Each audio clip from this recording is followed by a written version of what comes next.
अच्छा जी, ये लेक्चर 66 हमारा पिछला लेक्चर जो था, इसके अंदर हमने क्वालिटी एंटरप्राइजेज़ वाला क्वेश्चन किया था। तो इस क्वेश्चन में कोई मसला है भाई तो बताओ, कोई कन्फ्यूजन तो नहीं है? हो गया था, चले। अच्छा जी, अब आज मैं ये चाह रहा हूँ कि मैं कोई फुल फ्लेज क्वेश्चन जो है वो आज आपको बड़े वाला ना कराऊँ, बल्कि एक तो मैं वो अमीन इंडस्ट्रीज़ वाला क्वेश्चन जो आपको दिया था, ठीक है, लेकिन आप टिक तो बहरहाल करते जाएंगे। अभी बुक इंशाल्लाह, बुक मेरे ख्याल में आ जानी चाहिए थी, आ जाएगी आज और कल के अंदर आपको अवेलेबल हो जाएगी। तो उसमें फिर हम टिक कर लेंगे क्वेश्चन जो हमने किए हुए हैं, ठीक है। जैसे मैंने यहाँ पे आपको पास पेपर 4 जुनेद जंजुआ करवा दिया, पास पेपर 5 मैं अभी आपको करवाने लगा हूँ, ठीक है जी। उसके बाद पास पेपर 11 क्वालिटी एंटरप्राइजेज़ ये हमने कर लिया है, ठीक है जी। और अल्लाह आपका भला करे। तो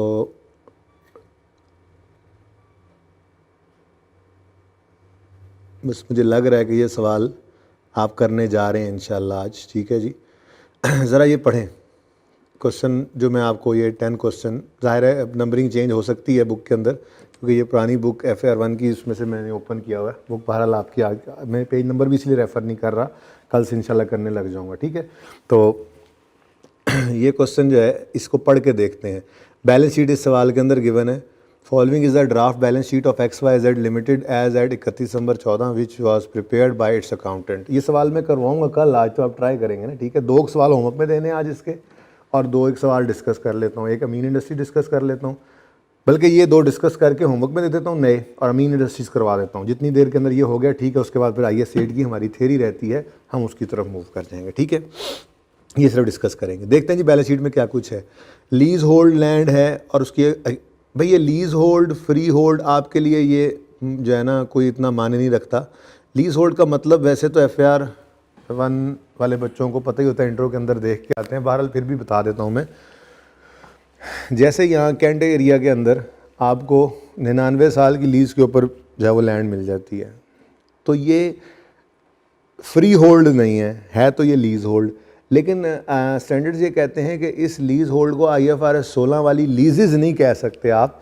इसका ट्रीटमेंट बिल्कुल वैसा ही होगा जैसे आपके किसी भी IS 16 वाले IFRS 16 लीजेज़ का स्टैंडर्ड FAR2 में पढ़ना है, उसके अंडर नहीं है, बल्कि IAS 16 प्रॉपर्टी प्लांट इक्विपमेंट के अंडर। जैसे कोई बिल्डिंग डेप्रीशिएट होती है 100 साल 99 साल की उम्र पे अगर कोई बिल्डिंग हो, तो बिल्कुल ऐसे ही आपकी ये लीज होल्ड लैंड है, तो इसीलिए इसकी डेप्रीसिएशन यानी अमोर्टाइजेशन उन्होंने लिख दिया, ये भी नज़र आ रहा है। तो कहने का मकसद ये है कि वो 99 साल की लीज पे गवर्नमेंट ने दे दी है, तो जो कॉस्ट आपने पे किया उसको 99 साल के ऊपर डेप्रीशिएट करेंगे, ठीक है ना।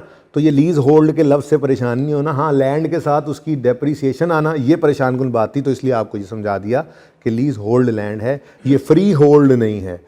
लेकिन ये लीज होल्ड लैंड जो है ये IAS 16 के एक बिल्डिंग की तरह से या इक्विपमेंट की तरह से या प्लांट डेप्रीशिएबल किसी भी डेप्रीशिएबल एसेट की तरह से इसका ट्रीटमेंट होता है, इसलिए कोई इतनी बड़ी बात इसमें नहीं है। क्लियर होगी ये बात? अच्छा, उसके बाद बिल्डिंग की कॉस्ट है, उसकी क्यूमुलेशन है, मशीनरी की कॉस्ट है, उसकी क्यूमुलेशन है, लॉन्ग टर्म डिपॉजिट हैं, स्टॉक्स हैं, account receivable, net of provision लिखा हुआ है सवाल के अंदर, ठीक है। फिर कैश एंड बैंक है, फिर कैपिटल है, एक्यूमुलेटेड प्रॉफिट है यानी रिटेन्ड अर्निंग्स, ठीक है।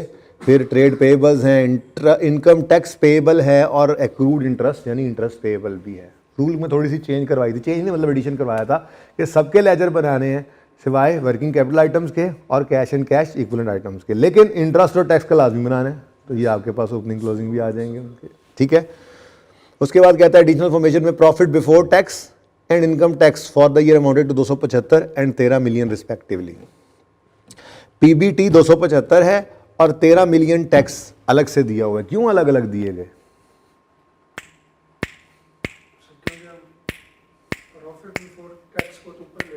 फिर तो दे दिया था, फिर टैक्स क्यों दे रहा है?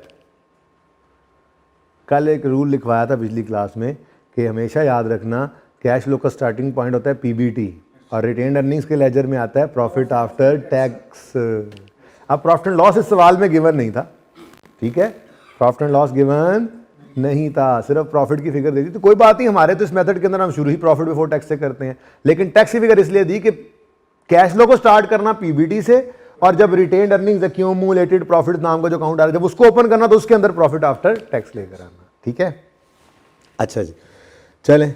उसके बाद बैलेंसेज एट 31 दिसंबर 13, तो इसका मतलब ये बैलेंसेज सिर्फ 31 दिसंबर 14 की गिवन है। ओ अच्छा, ये क्लोजिंग है सिर्फ भाई, 2 साल की बैलेंस शीट नहीं गिवन। 2 साल की बैलेंस शीट की बजाय 1 साल की ही बैलेंस शीट दे दी, मैंने गौर ही नहीं किया था। कोई बात नहीं, पिछले साल के बैलेंसेज ये दे दिए उसने हमें, और ठीक है। अच्छा, अब स्टॉक भी गिवन है, ओपनिंग डेटर्स भी गिवन है, कैश भी गिवन है, ट्रेड पेबल्स भी गिवन है, इनकम टैक्स पेबल भी गिवन है, लॉन्ग टर्म डिपॉजिट्स भी गिवन है, और नीचे उसने कहा कि पॉलिसी 5% है रिसीवेबल्स की। अब टेंशन शुरू हो गई हमें, लेकिन टेंशन की ज़्यादा बात नहीं है। लीज होल्ड लैंड की कॉस्ट आ रही है क्लोजिंग डेट पर, और एक्यूमुलेटेड डेप्शन आ रही है क्लोजिंग डेट पर। तो देखते हैं, कोई ना कोई अल्लाह खैर करेगा, कोई ना कोई मामला तो होगा। अरे वाह वाह वाह वाह, bank loan was obtained on 1 जनवरी, यहाँ से हम इंटरेस्ट वगैरह निकाल लेंगे। और कहता है XYZ uses straight line method for depreciation, rate of depreciation are as under. अब जब डेप्रिसिएशन रेट दे दिए, ठीक है, और ऊपर हमें बता रहा है सवाल के अंदर कि ये कॉस्ट है, तो कॉस्ट पर रेट लगाएंगे स्ट्रेट लाइन, तो 1 साल की डेप्शन आ जाएगी। यानी कि उलट चलते हुए शायद ओपनिंग निकालना पड़ रहा हो हमें। बहरहाल ट्राई करना आपका काम है। ओपनिंग मिसिंग थे इस सवाल के अंदर, थोड़ा सा डिफरेंट है क्वेश्चन, ठीक है। अच्छा जी, उसके बाद full month depreciation is provided in the month of acquisition but no depreciation is charge in the month of disposal. Depreciation for the year 2014 has already been provided. मुझे कहीं पे नज़र नहीं आया गेन लॉस कहीं पे डिस्पोजल का हो, मेरे ख्याल में सवाल में है भी नहीं। बहरहाल 13 नंबर का सवाल है, स्प्रिंग 15 में ये आया था, तो ये आप होमवर्क में आपको मैं हैंड आउट दे दूंगा, ठीक है। तो ये होमवर्क होगा आपका XYZ लिमिटेड वाला क्वेश्चन, एक तो ये हो गया, ठीक है जी। उसके बाद 11वां क्वेश्चन हम कर चुके हैं, क्वालिटी एंटरप्राइजेस। कोई क्वेश्चन हो तो आप पूछ सकते हैं, जो घर बैठे हुए बच्चों को क्वेश्चन है तो वो कल आके पूछ सकते हैं, no issue. Question 12 Liyaqat industries जो है, ये इंशाल्लाह 2-3 दिन तक करेंगे, इसमें रेक्टिफिकेशन भी शामिल है। फिर नादर लिमिटेड का क्वेश्चन बहुत ही खूबसूरत क्वेश्चन है, ठीक है जी। मेरा दिल ये चाह रहा है कि ये क्वेश्चन भी आपको होमवर्क में दे दिया जाए, ठीक है। और उसके बाद फिर 14 ये दूसरे मेथड का है, 15 दोनों से हो सकता है, 12 दूसरे मेथड का है, 16 और 17 ये सब कहानियाँ अब बाद की हैं, ठीक है। तो ये बाद की कहानियों को छोड़ते हुए एक और सवाल होमवर्क में लें हिम्मत से। हो सकता है मैं इंशाल्लाह, मेरी उम्मीद तो यही है अल्लाह की ज़ात से कि मैं ये दो सवाल आपको होमवर्क में दे रहा हूँ। एक मैंने XYZ लिमिटेड वाला दिया और एक ये नादिर लिमिटेड जो दे रहा हूँ। क्वेश्चन बैंक का सवाल अभी होमवर्क में नहीं दे रहा, ठीक है ना। ये जो 2 सवाल दे रहा हूँ होमवर्क में, इंशाल्लाह मैं ये जब आप लोग कल आएंगे तो मैं आप लोगों को ये दोनों सवाल जो हैं वो ट्यूसडे वाले दिन क्लास के अंदर उम्मीद है डिस्कस कर लूँगा, क्योंकि आपने सवाल किए हुए होंगे, इसलिए होपफुली हम क्विकली कर लेंगे। वरना एक पूरा हो जाएगा, जितना दूसरा आधा हो गया तो वो आधा से। लेकिन ये दोनों सवाल करेंगे, कोई नया सवाल मैं नहीं करवाऊँगा इंशाल्लाह कमिंग क्लास में, ठीक है। अच्छा जी, इस सवाल को भी देखते हैं। तो कहता है following information pertains to Nadir limited, extract from statement of profit और लॉस। प्रॉफिट बिफोर टैक्स है, टैक्स है, और प्रॉफिट आफ्टर टैक्स है। दोनों का अलग अलग होना समझ में आता है। कैश फ्लो स्टार्ट होगी प्रॉफिट बिफोर टैक्स से, और रिटेन्ड अर्निंग्स अगर अकाउंट होगा तो उसके अंदर जाएगा प्रॉफिट आफ्टर टैक्स, ठीक है जी। उसके बाद बैलेंस शीट के अंदर देखें तो शेयर कैपिटल है, शेयर प्रीमियम है। भाई शेयर प्रीमियम आ गया तो क्या हुआ, जैसे शेयर कैपिटल का लेजर बनाया था, शेयर प्रीमियम का लेजर बना लेना, ठीक है। सवाल मैं खुद करवाऊंगा, परेशान नहीं होना। लेकिन अगर कॉन्फिडेंस चाहते हो ना कि 60-70% सवाल फिर भी ठीक हो गया, 2 लेक्चर पढ़ के कैश फ्लो का हमने 60-70% सवाल सही कर लिया, तो उसके लिए आपको ये सवाल खुद ट्राई करना है, बगैर सोल्यूशन देके करना है, ठीक है ना। डिस्कस तो कर ही रहा हूँ, मोटी मोटी 2-4 बातें, ठीक है। पहले नादिर वाला सवाल करना, फिर दूसरा, ओके। आप लोगों के साथ डिस्कस हो गया ना डिविडेंड्स वगैरह और राइट इशू वगैरह, हाँ, तो फिर कोई मसला ही नहीं है, सवाल आप एकदम से ज़बरदस्त कर लोगे। Share capital, share premium, retained earnings, surplus on revaluation, non current liability में लॉन्ग टर्म लोन है, करंट लायबिलिटी में ट्रेड पेबल है, accrual other payables and tax liability है। बैलेंस शीट के डेबिट साइड पे आए तो प्रॉपर्टी प्लांट इक्विपमेंट नेट है, जाहिर है नेट ऑफ डेप्शन होगा। करंट एसेट्स में स्टॉक इन ट्रेड है, ट्रेड रिसीवेबल नेट है, जाहिर है net of provision for doubtful debt होगा। अदर रिसीवेबल्स हैं और कैश एंड बैंक है। कोई काबिल जिक्र चीज़ नज़र नहीं आई मुझे बैलेंस शीट के अंदर जो परेशान करे। पहले नादिर वाला सवाल करना है, फिर XYZ वाला, क्योंकि नादिर वाला इंशाल्लाह ज़्यादा बेहतर तरीके से होगा, ज़्यादा कॉन्फिडेंट फील करेंगे, ठीक है। ये दोनों सवाल आपको हैंड आउट में प्रोवाइड करूंगा मैं। अच्छा, अब एडजस्टमेंट्स पढ़ते हैं जी। पहली एडजस्टमेंट है, पहले एडजस्टमेंट को छोड़े, पहले आखिरी एडजस्टमेंट पढ़ते हैं। बल्कि उससे पहले रिक्वायरमेंट तो पढ़ लें। Prepare statement of cash flows in accordance with IAS 7 using छोड़ो कौन सा मेथड, अभी तो हमने जिंदगी में एक ही मेथड पढ़ा है, तो वो इसी मेथड से होना है सवाल, ठीक है। अच्छा, आखिरी एडजस्टमेंट पढ़ो, पढ़ो भाई, ऊंची आवाज में पढ़ो।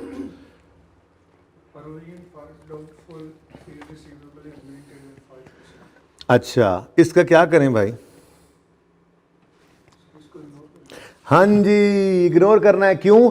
अच्छा, अगर ना डेटर्स ऊपर ग्रॉस पड़े होते हैं, जो कि हो नहीं सकता, बैलेंस शीट में नेट ही जाते हैं, बाहर अगर हो सकता है पड़े भी हों ग्रॉस, ठीक है, तो हम उनको नेट करके नेट को ही यूज कर लेते हैं कैश फ्लो के अंदर।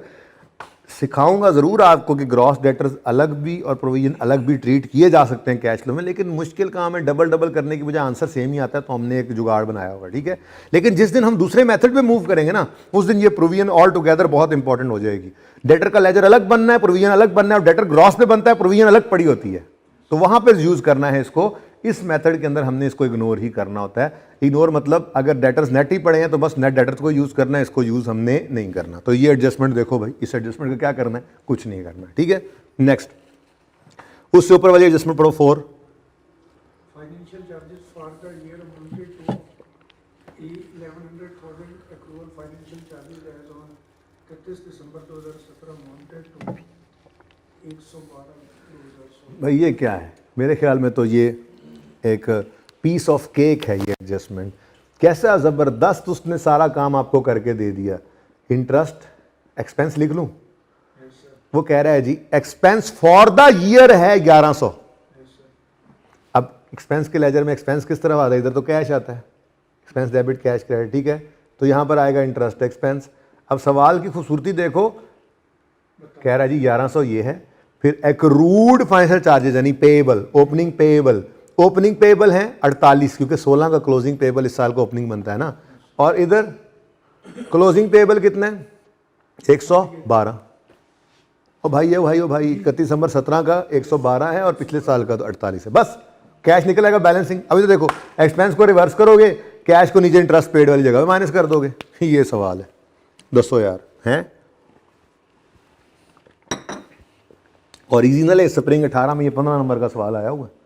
अच्छा, उसके बाद लो, हद हो गई यार, हद हो गई यार, कुछ तो हमें भी करने दो भाई, कुछ तो हमें भी करने दो, कुछ तो हमें भी करने दो। Depreciation amounted to 7350। Asset account book value पे बन रहा है और ये डेप्रिसिएशन उसकी क्रेडिट साइड पे ऐसे जाके बैठ जाएगी। अल्लाह अल्लाह का अरसल्ला, और इसको वहां पे हम पीबीटी के नीचे रिवर्स भी कर देंगे, ठीक है। आगे कहता है during the year a plant costing 95 value of 52 was disposed of for 48, of which 1800 is still outstanding. Now this is a technical adjustment. ये थोड़ा सा आपको परेशान करेगी, परेशान नहीं करेगी, नहीं होनी जाहिर है, तो मैं करवा दूंगा, ठीक है ना। अच्छा, लेकिन मुझे जो दोनों सवालों में मुश्किल लगा ना, घर जाके मैं आज जब देखूंगा तो मैं पहले वो करवाऊंगा, और मुझे लगता है मैं XYZ वाला सवाल ही पहले करवाऊंगा, वो मुझे थोड़ा सा मुश्किल लग रहा है। एनीवेज, ये एडजस्टमेंट जो है, इसके लिए आप डिस्पोजल अकाउंट लेट से ओपन कर लेते हैं, ठीक है। अब एसेट अकाउंट तो बुक वैल्यू बन रहा है ना, तो बुक वैल्यू ही ले लो। प्रॉपर्टी प्लांट इक्विपमेंट गालिबन ऊपर लिखा हुआ था, गालिबन, गालिबन, इसको ना इधर ही ले आते हैं, ठहर जाए, चलो हूँ ठहर जाना, मैं काम कर ला एक, मैं ये कह रहा हूँ कि मैं इसको ना इस सवाल को एक ही सफ़े पे कर लेते हैं ना, ताकि ऐसे ओपन हो जाए सारा। प्रॉफिट एंड लॉस तो उड़ा दो ना, आगे ले जाओ, और ये विद एडजस्टमेंट्स हमारे सामने सारा कुछ आ गया, ठीक है। तो ये मैं कह रहा था, ये ठीक है। पीपीई से बुक वैल्यू ही ले लो यार, मसला क्या है, कितना 5200, ठीक है। Was disposed of for 4800। आगे ना पढ़ो, आगे ना पढ़ो। एक्यूमुलेटेड ऑप्शन लेने की अब ज़रूरत नहीं है, एसेट अकाउंट बुक वैल्यू बन रहा है, यहाँ से बुक वैल्यू निकाल ली, ठीक है। इंपॉर्टेंट थिंग इज के कैश डेबिट डिस्पोजल क्रेडिट हुआ करता है 4800 से, ऐसे ही है ना, ये तो है पुरानी बात। अच्छा, गेन आ रहा है, लॉस आ रहा है? 5200 वाली चीज़ 4800 की बिके तो गेन थोड़ा ही आता है, लॉस आ रहा है, कितना? 400। अच्छा, अब ये तो था वही पुराना बचपन वाला काम। अब उसने थोड़ी सी फनकारी क्या लगा दी, उसने कहा 4800 का बिका है, 1800 अभी तक रिसीव नहीं हुआ। यानी कि ये एंट्री कुछ ऐसे हुई है कि कैश डेबिट हुआ है कितने से? 4800। नहीं ना बेटा, 4800 पूरा कैश रिसीव तो नहीं हुआ, 4800 का तो वो बिका है। इसमें से अभी तक जो रिसीवेबल है, क्या जी? ये एंट्री होती है ना, accumulated depreciation debit, cash debit और एसेट क्रेडिट होती है ना। ये एसेट क्रेडिट कॉस्ट से हो गया, एक्यूमुलेशन से हो गया, कैश पूरा 48 यहाँ पर नहीं लेना, मैं ये कह रहा हूँ, बल्कि कुछ है रिसीवेबल, कुछ है क्या, रिसीवेबल। ठीक है, कितना है, अब वो कहता है जी 4800 का कितना अभी तक नहीं रिसीव हुआ, स्टिल आउटस्टैंडिंग 1800, साथ ही साथ साथ साथ उतरा खुद ही करके दे दिया उसने। 1800 अगर रिसीव नहीं हुआ तो फिर बाकी 3000 रिसीव हो गया, बाकी सारा कुछ तो वैसे ही है। तो इसका मतलब ये 4800 यहाँ पे नहीं आना था, बल्कि यहाँ पे क्या आना था, 3000। लेकिन पहले मैंने एंट्री सारी पूरी कर ली ताकि गलती ना हो, ठीक है ना। उसके बाद ये कैश जो यहाँ पर 4800 पर्चे में आ गया, ये लो 4800 लिखा हुआ है। अगर अगली लाइन पढ़ ली, ओहो 4800 में से 1800 तो अभी रिसीव हुआ ही नहीं, यानी कि ये तो क्या है, रिसीवेबल है, तो बाकी 3000 फिर रिसीव हो गया। अब करोगे क्या, अब इसमें ना 3 काम करने पड़ने थे। 2 काम तो वही रूटीन वाले, लॉस को जाके रिवर्स करोगे ऑपरेटिंग एक्टिविटीज में, करोगे नहीं करोगे, करेंगे। हाँ, तो लॉस प्रॉफिट तक आते आते माइनस हो चुका है, उसको ऐड बैक कर देंगे। और ये जो 3000 का कैश है ना, ये इन्वेस्टिंग एक्टिविटीज में लेकर जाएंगे, कैश रिसीव्ड ऑन डिस्पोजल। अब रह गया ये शहजादा 1800। अब ये शहजादा 1800 हमें कहीं नजर नहीं आया, ठीक है ना, कहीं पे बैलेंस शीट में नजर नहीं आया, तो फिर जाहिर सी बात है अदर रिसीवेबल्स में पड़ा होगा। अगर कहीं नजर नहीं आ रहा तो क्या ख्याल है भाई, एसेट दौरान साल बिका या नहीं बिका, 4800 का बिका या नहीं बिका, 4800 का बिका है तो उसमें से 1800 अभी रिसीवेबल है कि नहीं है, अगर है तो बैलेंस शीट में कहाँ पड़ा है, पीपीई में हो सकता है, हाँ, फिर स्टॉक इन ट्रेड में होगा, नहीं डेटर्स में होना है, नहीं कैश में पड़ा होगा। अल्लाह के बंदो, तो नॉर्मल की तरफ जाएंगे ना, कोई अब नॉर्मलिटी सवाल नहीं बता रहा, तो नॉर्मल की तरफ जाएंगे। अब मसला ये है कि ये रिसीवेबल जो है, ये रिसीवेबल इधर पड़ा हुआ है। अब हमने जब ऑपरेटिंग एक्टिविटीज के अंदर वर्किंग कैपिटल चेंजेस को लेना है, तो हमने उसमें स्टॉक का चेंज लेना है, डेटर का चेंज लेना है, अदर रिसीवेबल का चेंज भी लेना है, अदर रिसीवेबल्स का चेंज भी लेना है ना, बोलो, क्योंकि अदर रिसीवेबल ना तो कैश एंड कैश इक्विवेलेंट है कि उसको वर्किंग वन में ले जाएं, और ना ही वो वर्किंग कैपिटल के अलावा की कोई चीज़ है कि उसको उसका लेजर बना लें, ना ही वो इंटरेस्ट है, ना ही टैक्स है। आना तो वर्किंग कैपिटल चेंजेस में ही है इसने, जैसे प्रीपेड इंश्योरेंस था, जैसे ऐसे अदर रिसीवेबल। अब मसला ये है कि फिक्स एसेट्स का बेचना कभी भी हमारी नॉर्मल ऑपरेटिंग एक्टिविटी नहीं हुआ करता। असल कहानी पता है क्या है, ये हम क्यों गेन लॉस डिस्पोजल के फिक्स एसेट के जो है वो रिवर्स कर रहे होते हैं। भाई देखो, हमारी नॉर्मल जो बिजनेस ट्रेडिंग है, जो मैन्युफैक्चरिंग है, उसका काम एसेट्स खरीदना बेचना होता ही नहीं है। फिक्स एसेट खरीदते हैं वो इस्तेमाल के लिए, कभी कभार 2 4 5 साल 10 साल के अंदर जाके कोई एक आधा एसेट बेच भी देते हैं वो, जो ज़रूरत का ना रहे या कोई एक्सीडेंट हो जाए। कारोबार थोड़ा ही है ये। इसीलिए अगर डिस्पोजल फिक्स एसेट का हो और उस पर गेन आए तो रेवेन्यू नहीं बनाते, अदर इनकम में रखते हैं। और अगर डिस्पोजल फिक्स एसेट का हो और उस पर लॉस आ जाए तो उसको कॉस्ट ऑफ सेल में नहीं डालते, एडमिन में नहीं डालते, सेलिंग में नहीं डालते, फाइनेंस कॉस्ट में नहीं डालते, अदर एक्सपेंस में डालते हैं। FR2 में जाके पढ़ोगे, ठीक है ना। ये नॉर्मल मेन एक्टिविटी नहीं है। अब हमने क्या करना है, हमने अदर रिसीवेबल्स को पकड़ लेना है। अदर रिसीवेबल्स आ जाओ, ये बिल्कुल उस जैसी ये जो मैंने क्वेश्चन नंबर जो नहीं XYZ वो क्वालिटी एंटरप्राइज वाला सवाल कराया, बड़ा इंपॉर्टेंट सवाल है। उसके अंदर जो एंड पे 2 एडजस्टमेंट्स करवाई थी ना, इतनी ज़बरदस्त एडजस्टमेंट्स और किसी सवाल में इकट्ठी दोनों नहीं आई हुई। देख लो, इसमें एक आई हुई है बड़ी छुपी हुई थी। क्या मतलब, हम कहेंगे एज पर क्वेश्चन, ठीक है, क्लोजिंग ओपनिंग, हाँ भाई रिसीवर्स कितने हैं, 800 और 2385, लेस कर देंगे इसमें से receivable from for fix asset कर लो, रिसीवेबल फॉर क्या चीज़ बेची थी, प्लांट ही लिख लो चलो। तो ओपनिंग डेट पे तो कोई रिसीवेबल नहीं था ना, ये तो इस साल में ही कहीं पर बेचा है, ड्यूरिंग द ईयर वो कह रहा है एसेट बेचा है, तो ओपनिंग डेट पे तो कोई रिसीवेबल था, ठीक है। तो इस दौरान साल बेचा है और 1800 अभी तक रिसीव नहीं हुआ, तो वो 1800 रिसीवेबल है। बाकी क्या बच गया, 585, ये मैं बता देता हूँ, 800 हो गया और ये 585 हो गया। तो अच्छा भला आपको लग रहा था कि ये 800 से बढ़ के 2300 हो गए, लेकिन असल कहानी ये है 800 से एसेट कम हो गया तो एसेट क्रेडिट, और आगे कैश के अंदर आप पॉजिटिव इनका डिफरेंस शो कर दोगे, ठीक है ना, 215 रुपये। ये बात समझ आई। तो ये सबसे टफ एडजस्टमेंट थी, उसके अलावा तो कुछ भी नहीं है। आगे वो कहता है एडजस्टमेंट 1 में, ये समझ आ गई है? ठीक है ना। आप कैश फ्लो के अंदर इस 1800 को नहीं लेना था, इसीलिए तो हमने देखो यहाँ पे 1800 अलग लिख लिया। जब अलग लिखा तो कैश की फिगर 3000 ही आ रही है, गड़बड़ नहीं हुई कोई। ठीक हो गया, डन। अच्छा, एडजस्टमेंट 1 में कहता है shares issued during the year were as follows. वो कहता है जी 10% bonus shares in March 17 issue हुए।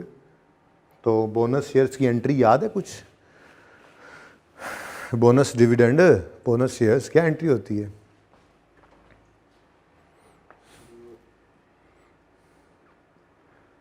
डिविडेंड डेबिट, डिविडेंड पेएबल नहीं भाई, शेयर कैपिटल क्रेडिट, और ये डिविडेंड डेबिट होता है रिटेन्ड अर्निंग्स में जी। ठीक हो गया। अब ये 10% जो उसने कहा है बोनस इशू मार्च में किया है, तो शेयर कैपिटल के लेटेस्ट बैलेंस के ऊपर जो कि 12,400 है ना 17 में, ठीक है जी, 17 के एंड पे ये 31 दिसंबर 17 का है और ये 31 दिसंबर 16 का है। तो ये जो 10% है, ये 10% 12,400 पे लगाएंगे ना या 10,000 पे लगाएंगे? सर 2000 हाँ, ड्यूरिंग द ईयर 2017। बोलो बोलो बोलो। सर 10,000 पे लगा क्यों? सर ओपनिंग में ये हाँ जी, लेटेस्ट बैलेंस तो 10,000 पड़ा होगा, उसके अंदर ऐड होगा कोई कैपिटल, ये नया जो कैपिटल इशू हो रहा है, आगे राइट इशू हो रहा है, वो ऐड हो रहे हैं, क्लोजिंग तक जाते जाते तो पता नहीं क्या कुछ हो चुका होगा। ठीक है, तो 12,400 पर ये रेट नहीं लगाना, और ये रेट आपने लगाकर ये एंट्री पास कर लेनी है। 10,000 मल्टीप्लाइड बाय 10%, इतना आ गया जी 1,000। अब आपके दोनों लेजर्स ओपन होंगे, शेयर कैपिटल का भी, रिटेन्ड अर्निंग्स का भी, तो ये एंट्री आपने खुद करनी है। क्यों? क्योंकि अगर ये एंट्री नहीं करेंगे, शेयर कैपिटल को क्रेडिट नहीं करेंगे 1,000 से, तो जब बैलेंसिंग इस तरफ निकलेगा तो ये भी कैश निकल आएगा, हालांकि ये कैश पे ही नहीं हुआ। ये सवाल करवाऊंगा लेकिन बहुत क्विकली करवाऊंगा, ठीक है ना। अच्छा, तो ये एंट्री आपने पहले कर लेनी है। उसके बाद right shares were issued in July. अब ये कहीं से पता नहीं लग रहा कितने हैं, ठीक है ना, लेकिन आपके पास लेजर बने पड़े होंगे, शेयर कैपिटल का भी लेजर आ रहा है, शेयर प्रीमियम का भी आ रहा है, और रिटेन्ड अर्निंग्स का भी आ रहा होगा। अब ये क्यों एंट्री आपने की? Retained earnings debit share capital credit 1,000 इधर आ गया होगा, ये बोनस वाला, ये तो अलग से ही आ गया। ठीक है, अब ओपनिंग भी आ रहा होगा, क्लोजिंग भी आ रहा होगा, यहाँ पर भी ओपनिंग भी आ रहा होगा, क्लोजिंग भी आ रहा होगा, लेकिन जब आप बैलेंस करोगे तो इधर बैलेंसिंग फिगर निकलेगी। मतलब क्या? मतलब नए शेयर्स इशू हुए हैं, राइट इशू, तो बस वो फिगर आपने इनफ्लो के तौर पे कैश फ्लो में दिखा देनी है। तो ये बड़ा रिसेंट सा सवाल था, लेकिन आपको मेरे ख्याल में आपको परवाह ही नहीं हुई होनी इस सवाल की, यार ये कोई सवाल है कैसा। तो पहले आपने क्या करना है? पहले आपने ये वाला सवाल करना है, इसका नाम है खैर से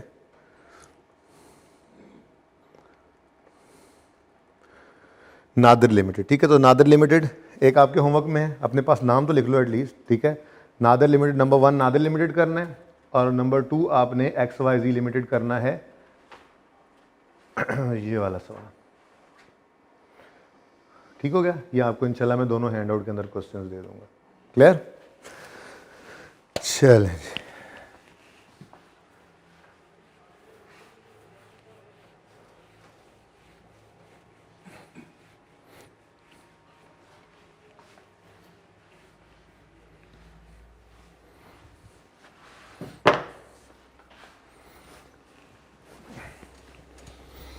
अच्छा जी, अब आते हैं पास पेपर अमीन इंडस्ट्रीज़ वाले की तरफ। भाई ये कैसा रहा सवाल? हो गया था? अब तो हो जाना चाहिए, क्योंकि इसके अंदर जो एक दो बातें थी कन्फ्यूजन वाली, वो भी हमने वैसे ही डिस्कस कर ली। जैसे मिसाल के तौर पे पहले सवाल को पढ़ते हैं, फिर मिसाल के तौर पे, एक मिनट जी, ये है prepare cash flow statement, 13 number का सवाल है। ठीक है जी, ये सवाल हमारे सामने आ गया सारा। अच्छा, अब सवाल में कहता है कैश फ्लो बना दो। हमने कहा जी बिस्मिल्लाह बना देंगे, मसला ही कोई नहीं है, डिस्कस ही कर लेते हैं इसको। ठीक है, balance sheet of Amin industries at 31 August 2019 is as follows. Capital अकेला दिया हुआ है। अच्छा भाई, अब एक ये बड़ा मसला है, कभी कैपिटल का एक अकाउंट बनाते हैं, कभी कैपिटल अलग कर लेते हैं, प्रॉफिट्स अलग कर लेते हैं, क्या करें, किधर जाएं, कोई समझ ही नहीं आ रही। तो भाई सवाल में अगर कैपिटल का एक अकाउंट होगा तो हम भी एक अकाउंट बना लेंगे, ठीक है।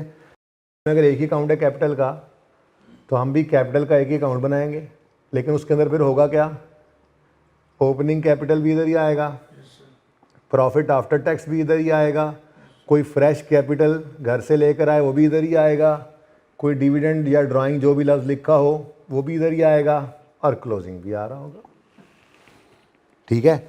अगर सवाल के अंदर कैपिटल अकाउंट अलग और रिटेन्ड अर्निंग्स का नाम दे दे, एक्यूमुलेटेड प्रॉफिट्स का नाम दे दे, अनअप्रोप्रिएटेड प्रॉफिट्स का नाम दे दे, यानी कि प्रॉफिट्स अलग और कैपिटल अलग सवाल में गिवन हो, तो भाई हम भी अलग अलग कर लेंगे, ठीक है।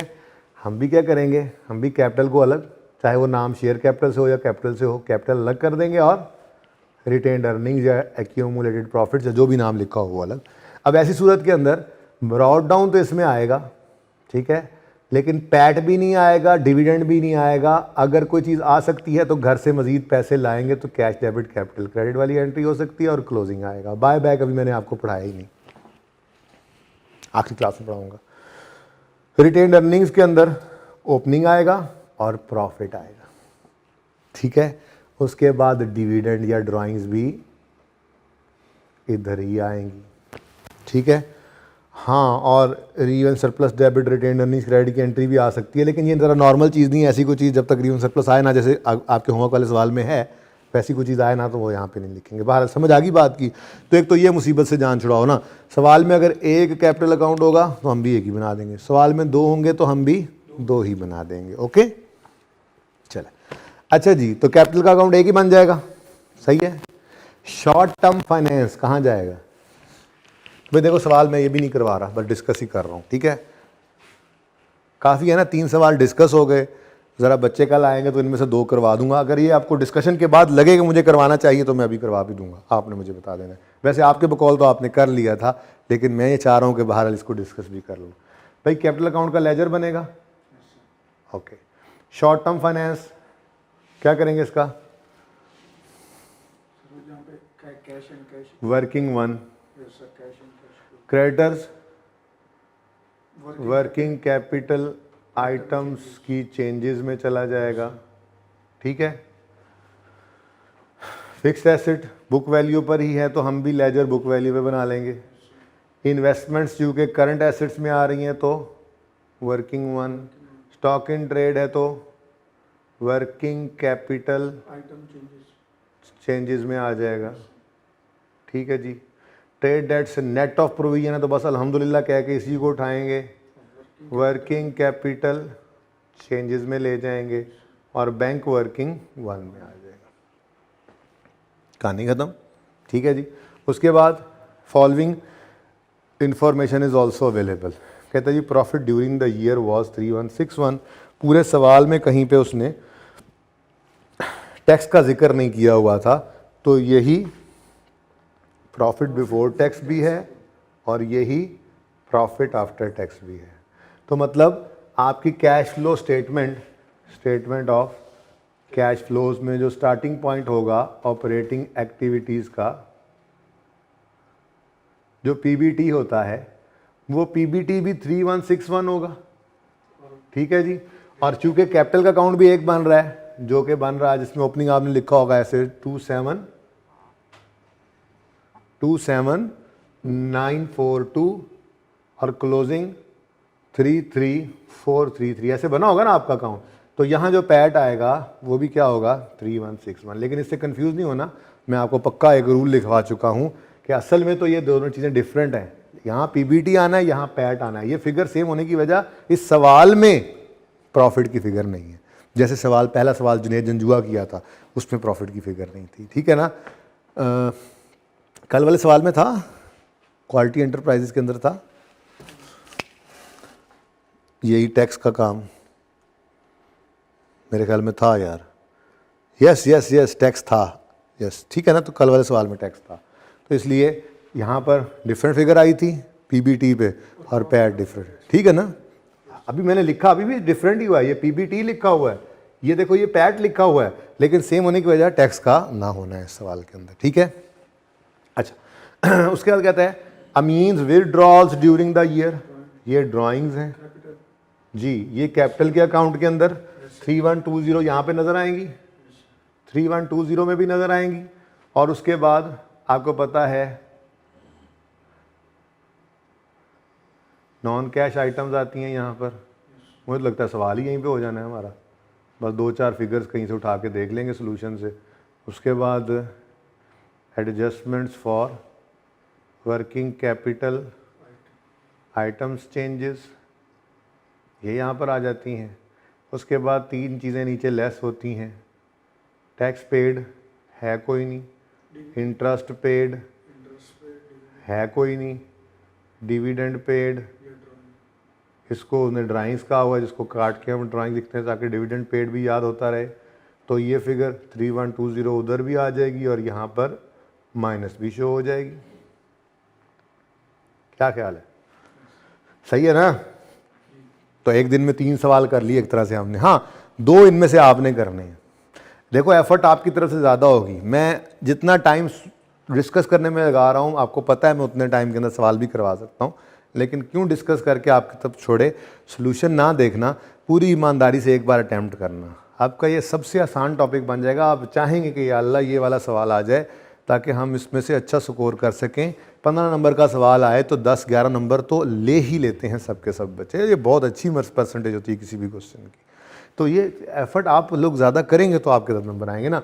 मुझे तो देख ही लें आप, मैंने तो एक सवाल कराने में 2 दिन लगा दिए थे। अब मैं तो रोज़ाना सवाल भी करवाऊँगा, मैंने कम अज़ कम भी खुद जो सवाल करवाने हैं आपको होमवर्क दिए बगैर भी, वो कम अज़ कम इस मेथड के 2 सवाल हैं और अगले मेथड के भी 2 सवाल हैं। यही 4 सवाल तो मैंने करवाने हैं, वो जो पहले मैं करवाऊंगा फिर कहूँगा आपसे घर कर लेना। लेकिन इतने कुछ सवाल आपसे करवाने के बाद भी मैंने करने हैं सवाल, तो 6-7 सवाल तो हो ही जाने हैं अभी इस टॉपिक के और, लेकिन एफर्ट आपकी तरफ से ज़्यादा होनी चाहिए। तो मैं मज़ीद आगे लॉन्च करने में, रेक्टिफिकेशन बीच में डालने में या दूसरे मेथड को जाने से पहले चाह रहा हूँ कि आप लोग इस पर ज़्यादा से ज़्यादा एफर्ट कर लें। 2 सवाल दिए हैं आज होमवर्क के अंदर, ज़्यादा नहीं दे रहा, दिल तो कर रहा था क्वेश्चन बैंक के भी 2-3 सवाल दे दूँ। तो बहरहाल आप ये करके आएँ, इंशाल्लाह कल फिर आपको उधर से भी होमवर्क दिया जाएगा। ओके, अच्छा तो ड्राइंग्स हो गई भाई, सही है।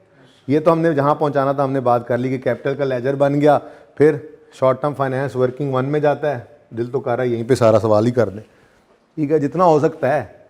वर्किंग 1 भी तो यहाँ पे हो सकती है, वर्किंग 1 में क्या मसला है। ये वर्किंग 2 कर लो ना इसको, वर्किंग 1 में इसलिए छोड़ा क्योंकि हमारी आदत है कैश एंड कैश इक्विवेलेंट की, जो मैं कह रहा था आधी क्लास में, लेकिन हमें IS8 भी शुरू करना है हमने। बहरहाल बैंक है, अभी वहाँ पहुँचे नहीं, और शॉर्ट टर्म फाइनेंस, ठीक है जी। तो शॉर्ट टर्म फाइनेंस कितना नज़र आ रहा है जी आपको, बताएं। 1616 2545, ठीक है जी। अच्छा, उसके बाद क्रेडिटर्स जो हैं उनको यहाँ पे ले आओ, कोई एडजस्टमेंट नहीं आई थी क्रेडिटर्स की। क्रेडिटर्स जो है वो 2580 से बढ़ के मुफ्त के नंबर हैं, देखो कैसे, ये कितना आसान काम हमने पकड़ लिया था, गलती नहीं है, कोई रूल भी याद नहीं किया हुआ, सिंपल बढ़ गए क्रेडिटर्स। लायबिलिटी है क्रेडिटर्स, बढ़ने पे करते हैं क्रेडिट, बढ़ने पे क्या करते हैं क्रेडिटर। लायबिलिटी बढ़े तो क्रेडिट होती है ना, नहीं क्रेडिट, अच्छा लायबिलिटी बढ़े तो क्रेडिट होती है। दूसरा इम्पैक्ट डेबिट कितना आता है, फ़र्क कितना आता है। हाथ बांध के बैठे हो पाए ना, कैलकुलेशन करो, जल्दी करो, आइए सेट डिस्कस करना है। 607 दिल नहीं कर रहा वैसे मेरा भी इसको छोड़ने का यार अच्छा है, सवाल हो रहे हैं, बड़ा मज़ा आ रहा है, चलो करते हैं। बहरहाल लिमिट है, ठीक है। अच्छा, उसके बाद इधर आए, फिक्स एसेट का लेजर ओपन कर लेना, ज़रूरत पड़ेगी तो ओपन कर लेंगे, ठीक है। लेजर ओपन होना है, इन्वेस्टमेंट वर्किंग 1 में आ जानी है। ओहो, चलो नीचे इन्वेस्टमेंट पॉजिटिव में लिख देते हैं, कोई मसला तो नहीं है, ठीक है ना, ऐसे हो जाता है। देखो ऊपर पॉजिटिव आएगा बैंक, ये देखो 225, पहले ही उठा लेता हूँ, 225 और 442, ठीक है। नीचे अब भूल गए शॉर्ट टर्म इन्वेस्टमेंट है, पहले रनिंग फाइनेंस लिख दिया, कोई बात नहीं, शॉर्ट टर्म इन्वेस्टमेंट अब आ गई तो पॉजिटिव से लिख दो। कितना है जी, 4911 शॉर्ट टर्म इन्वेस्टमेंट आती थी ना वर्किंग 1 में। उसके बाद स्टॉक इन ट्रेड है, स्टॉक ये 14950 से कम हो के 12178 हो गया, तो स्टॉक एसेट है, कम हो तो क्रेडिट होता है। दूसरा इम्पैक्ट डेबिट कितने से 14,950 माइनस 12,178 2772. 2772 पॉजिटिव। Yes sir. ठीक है, ट्रेड डेट्स भी नेट हुए पड़े हैं। जब नेट हुए पड़े हैं तो मैंने अगला सवाल ही नहीं पढ़ा, नेट हुए पड़े हैं तो सही है, बस जान छूटी। ठीक है, हाँ कितना? 184. अच्छा ये डेटर्स हैं, डेटर्स नेट हैं, नेट ही लेते हैं हम, डेटर्स नेट बढ़ रहे हैं कम हो रहे हैं? बढ़ रहे हैं। एसेट का बढ़ना डेबिट, दूसरा इम्पैक्ट कैश क्रेडिट कितने से? 1845. 1845। बताओ भाई, मुश्किल है सवाल? इतना आसान सवाल है। ठीक है, साथ साथ यहीं पर ही हो गया सवाल, इतना छोटा सा सवाल है, आसान सा। ओके, उसके बाद बैंक ऑलरेडी मैंने ले लिया हुआ। ठीक है, अच्छा अब यहाँ पे पहुंचे हुए थे, आगे कहता है एक्यूमुलेटेड डेप्रिसिएशन है। यहाँ पे हमें दिया हुआ था एसेट, और मैंने आपको एक छोटी सी बात अर्ज की थी कि जहाँ तक हो सके मुमकिन इस टॉपिक में आप एसेट को और एक्यूमुलेटेड डेप्रिसिएशन को अलग रखना। ठीक है, अब फिक्स एसेट की उसने तो बुक वैल्यू दी हुई है, मैं कह रहा हूँ इसकी कॉस्ट मैं निकाल सकता हूँ। ऐड कर. कैसे निकाल सकता हूँ? एक्यूमुलेटेड डेप्रिसिएशन सवाल में गिवन है। Yes sir. Opening accumulated depreciation कितना है? 5, ध्यान से देख लो ज़रा, ये 10 है, हाँ ये ओपनिंग है 5605 और ये क्लोजिंग है 7470। 5605 5605. क्लोजिंग 7470। वैसे हो ही गया सवाल, मैं बातों बातों में कर ही गया हूँ सवाल। अच्छा, अब यहाँ डायरेक्ट करने की बजाय मैं वर्किंग का तरीका सिखा देता हूँ। ठीक है भाई, फिक्स्ड एसेट्स आपको पता है, फिक्स्ड एसेट्स की जो कॉस्ट होती है उसमें से एक्यूमुलेटेड डेप्रिसिएशन लेस होकर तो फिक्स्ड एसेट्स की बीवी आया करती है। ठीक है, तो क्लोजिंग ओपनिंग। अब हमें सवाल के अंदर बुक वैल्यू क्लोजिंग गिवन है, opening closing book value given है। ओपनिंग 12,340 है, क्लोजिंग 15,172।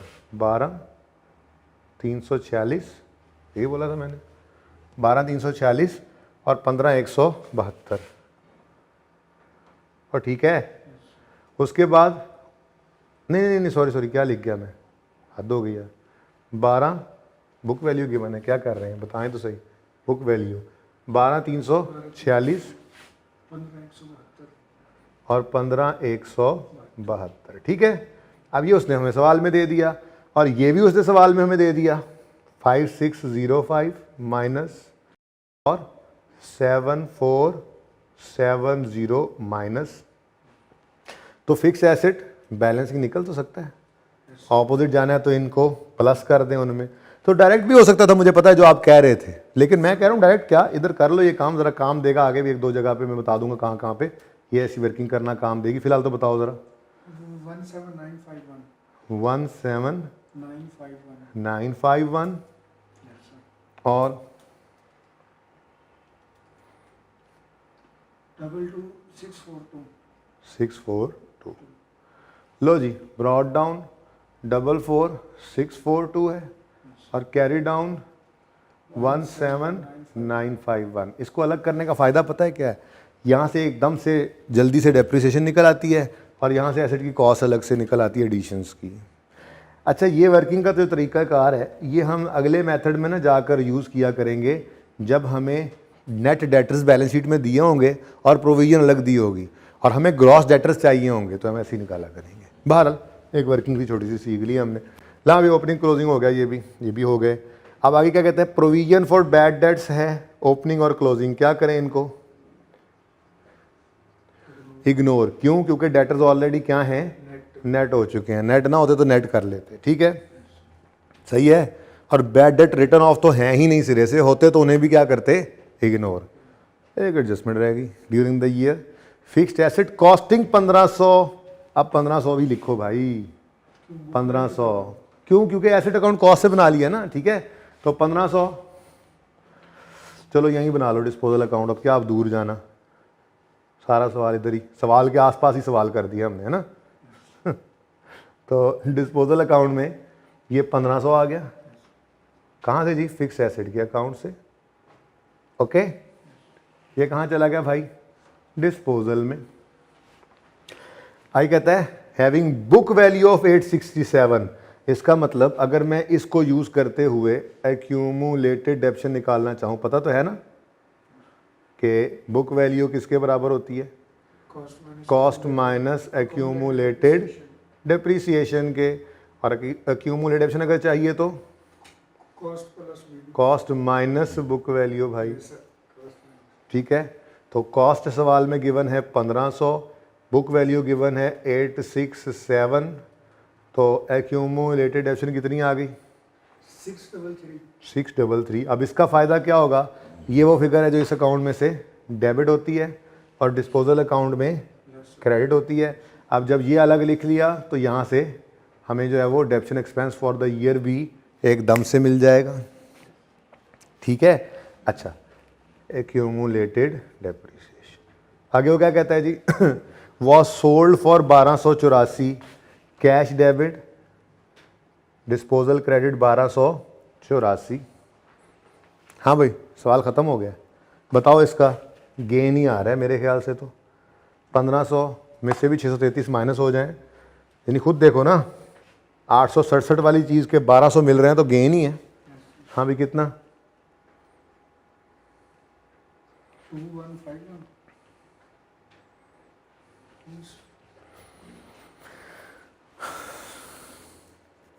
417। 417 का गेन आ गया, ठीक है भाई। अच्छा, अब ये गेन रिवर्स करें, इधर आए देखें, प्रॉफिट की फिगर तक आते आते ये गेन ऐड हो चुका होगा तो लेस कर देते हैं जी। Gain on disposal, working number जो भी होगी वो वर्किंग नंबर बता देना, ठीक है ना। कितना है भाई, 417, लेस हो गया, डन हो गया जी, ठीक है। उसके बाद अगर आप इन्वेस्टिंग एक्टिविटीज़ की बात करें तो उसमें कैश रिसीव्ड है ऑन डिस्पोजल, और सवाल में गिवन था 1284, रिसीव हुआ इनफ्लो है, ठीक हो गया। ये अकाउंट गया ये अकाउंट सही है, सवाल तो ख़त्म हो गया है। तो बैलेंस करना शुरू करें अकाउंट्स को, जल्दी करें।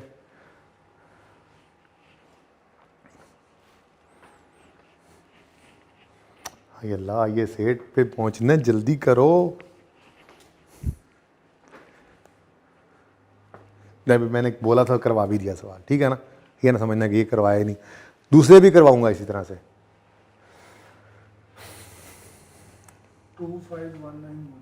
25191 ज़रा चेक कर ले भाई, 2 दफ़ा किया है। मैं भी कैलकुलेटर ना उठा लूँ, साथ साथ दोनों करते जाएंगे, ज़रा अकेले हो ना आप, हैं शक पड़ रहा है तुम्हें, देख लो भाई, ये दिन भी देखने थे, कैलकुलेशंस भी खुद करनी पड़ रही हैं। हाँ भाई, 44642 में से 1500 माइनस किया और 17951 माइनस किया, 25191, ठीक है जी। इधर देखो भाई, साथ साथ लिखवाते भी जाओ। ये कैश पेड फॉर एडिशन, सिर्फ एडिशंस इन पीपीई भी लिख सकते थे, ठीक है ना, और वर्किंग का रेफरेंस भी दे दोगे। आ गया ही 25191 नेगेटिव, ठीक है, सही हो गया। कैश फ्लो यही बनती चली जा रही है। नेक्स्ट, ये डन है। अब इसका बताओ भाई, किस तरफ आ रहा है बैलेंसिंग फिगर,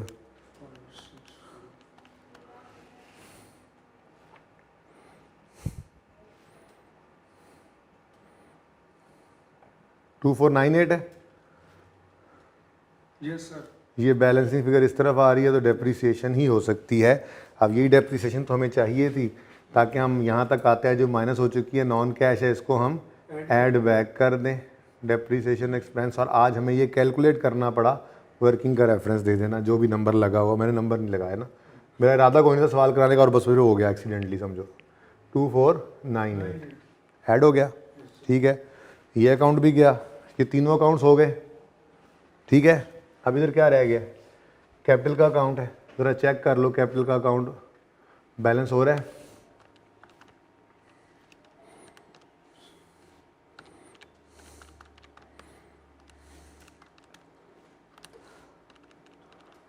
हाँ भाई,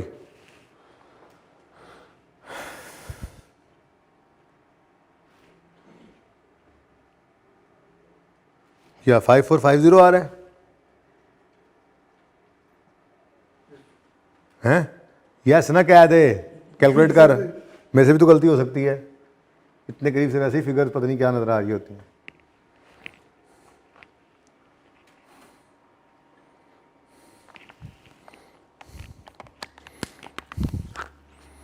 इतनी देर की कैलकुलेशन नहीं है वैसे, बाय द वे। 27,942 है, 3161 है, 3120 है, 33,433 है।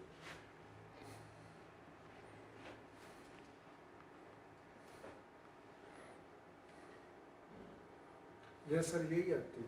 बड़ी मेहरबानी। फाइनेंसिंग एक्टिविटीज़ में ये फ्रेश कैपिटल इंजेक्टेड लिख लूँ, फ्रेश कैपिटल इन्वेस्टेड या इंजेक्टेड, वर्किंग का रेफरेंस दे लेना 5450। कोई लोन शोन तो नहीं आया, बोलो। तो ये इनफ्लो है, ठीक है जी, और यही एक है, बस टोटल कर दें। तो ये टोटल करो ज़रा जल्दी से, ये मैं कर देता हूँ 5450। खैर वो भी मुझे करने ही पड़ने आज तो, चेकिंग।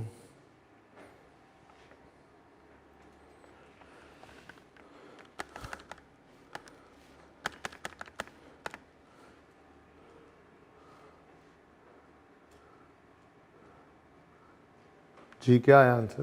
3656। 3656 पॉजिटिव। Yes sir. चलो आप ये नीचे वाले दोनों टोटल चेक करो, ये मैं कर लेता हूँ। 3161 माइनस 417,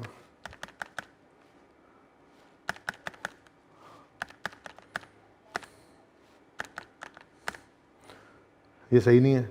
अच्छा कोई रहा तो नहीं क्या?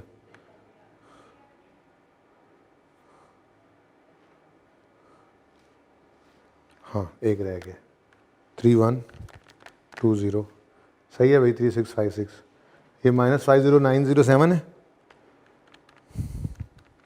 हैं? ये अंकल हैं? तो निकालो ना, चेक करो, मैंने लिखा है।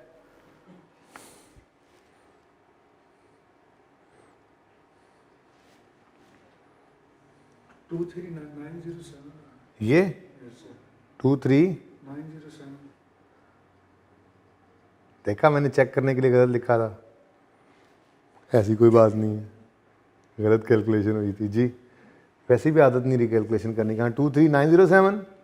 चलो अब ग्रैंड टोटल करो।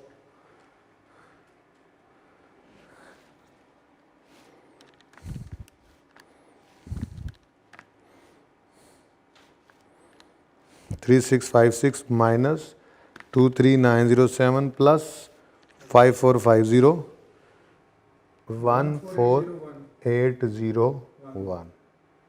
नेगेटिव। ए प्लस बी प्लस सी नेगेटिव, ये आ गया जनाब हमारे पास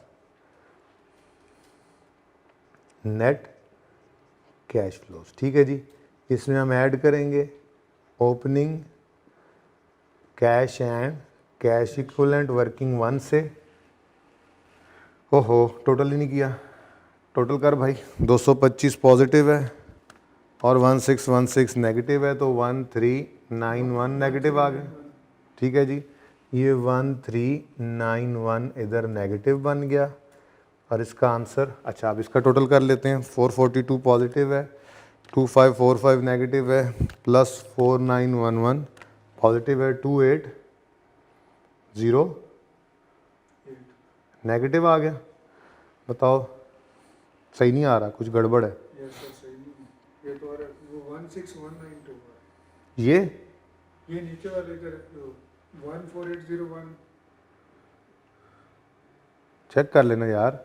3656 पॉजिटिव है, 23907 नेगेटिव है, फिर 5 पॉजिटिव है, तो ठीक तो आ रहा है। मैं चेक कर लेता हूँ सोल्यूशन यार, कसम से कैलकुलेशन ही नहीं होती तुमसे, मुझसे तो वैसे नहीं होती।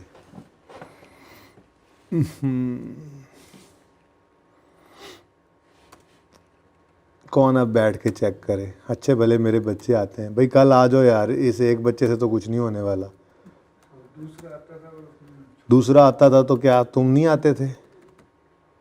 तुम्हें नहीं करनी होती कैलकुलेशन, उसने छुट्टी कर लिया है।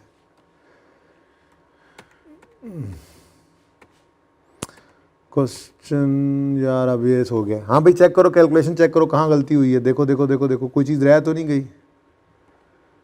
ये देखो भाई आंसर 5 3161। उसके बाद नेट कैश फ्लो 3656 है, बिल्कुल पॉजिटिव ठीक आ रहा है। फिर 4907 कह रहे हैं जी, इसका इसका ये एडिशन तुमने सही नहीं निकाला, इसका मतलब है एडिशन में कोई गड़बड़ है। 17,951 25, चलो देख लेते हैं। 1284 तो सही आ रहा है ना। उसके बाद इस फिगर में मसला है, इस फिगर में मसला है। इसका लेजर ओपन करता हूँ मैं, पहले ये सब मिटा तो दूँ ताकि आप देखते तो रहें सोल्यूशन साथ साथ। घर पे किया नहीं था आपने ये सवाल? वैसे आंसर नहीं था तो कैश फ्लो टैली तो हो जाती है ना, पता तो लग जाता है ना। आंसर नहीं था, बात देख कर करता, चोरी पकड़ी गई है भाई इसकी। Working 5 fix asset account 17951 opening है, देखो उस तरफ भी ओपनिंग है, ये फिक्स एसेट का अकाउंट बना हुआ है, नज़र आ रहा है। साथ हमारा भी फिक्स एसेट का अकाउंट बना हुआ है, नज़र आ रहा है। उसमें क्लोजिंग को ओपनिंग लिख दिया, आई थिंक हमने ओपनिंग को क्लोजिंग, पता नहीं क्या किया आपने, ये पता नहीं कहाँ से 44 लिखवा दिया आपने मुझे। ये ओपनिंग है 17,951 और ये क्लोजिंग है 22,642। ठीक है, पता नहीं ये कहाँ से लिखवाया आपने, मैंने भी लिख दिया। ठीक है भाई, सही बता दो, कोई नहीं, कैलकुलेशन मिस्टेक थी। हाँ भी बोलो बोलो बोलो बोलो। और ये ओपनिंग निकाला था ना, ये ओपनिंग एसेट और ये ओपनिंग क्लोजिंग एसेट। ठीक है, 1500 की डिस्पोजल में बैंक दी थी कॉस्ट, बताओ जल्दी से।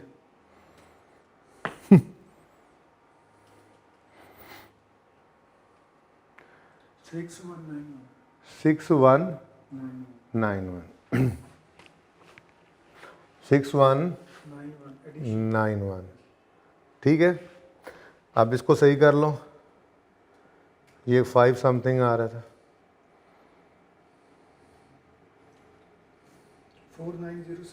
4907। अब 1 2 3 का टोटल करो तो सर होते आप ही देख लो।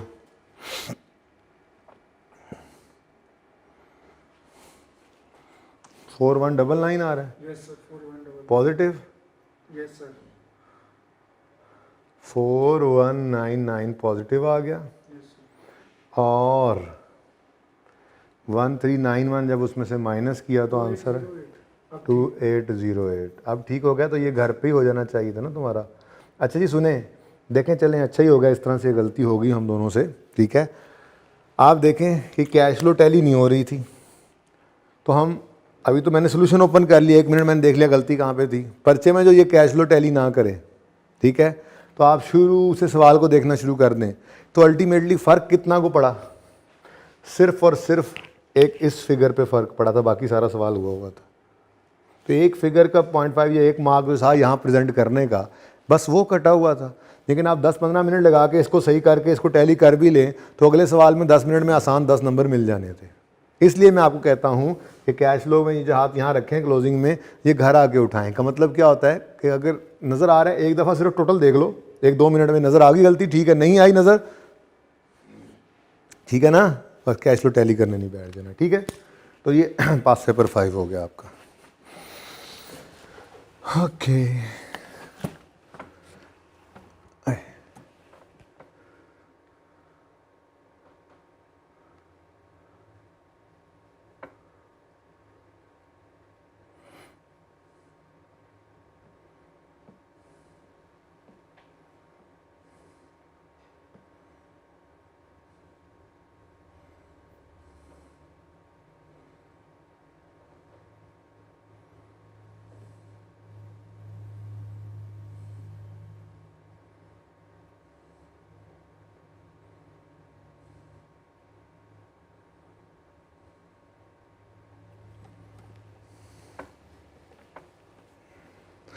अच्छा जी, यहाँ तक को मसला है तो बताएं।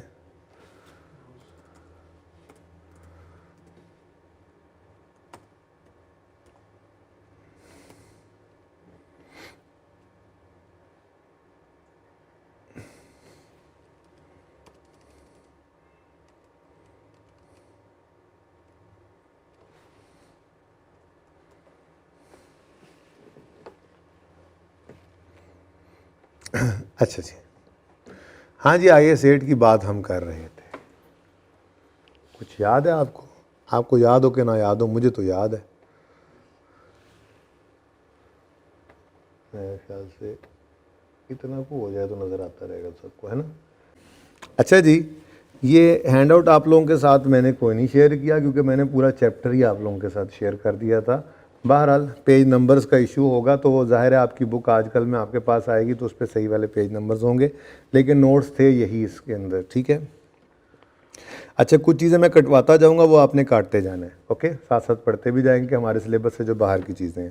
मैंने सबसे पहले आपको कहा था कि अकाउंटिंग पॉलिसी होती क्या है।